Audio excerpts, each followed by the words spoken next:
Ayan, I have ginamos. The second one I made. At saka, ang saan itawag ani? Tinabal. Then, this is my latest ginamos. 1 week pa lang ni siya nga akong gihimo, guys. 1 week pa lang ni siya. And, it tastes good na. Ayan, oh, perfect.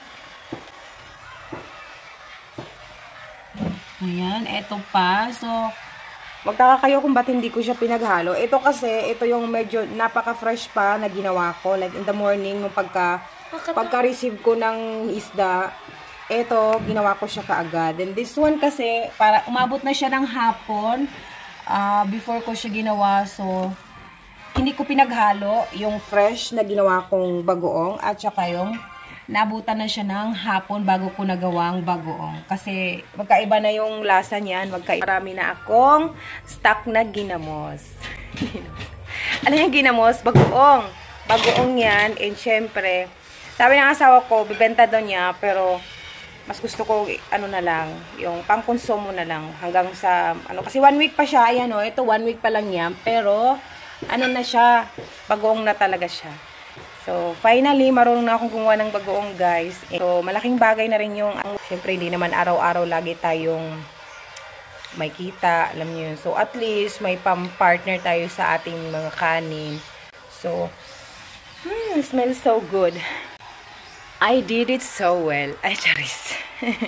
So, yun lang, guys. Kailangan kasing dumiskarte tayo habang titinda yung asawa ko ng isda. Pag may mga tira-tira, like, 1 kilo, 2 kilo, ayan, ginagawa ko, inaasin ko siya, or pagka mga ito maliliit na isda, ginagawa ko siyang bagoong.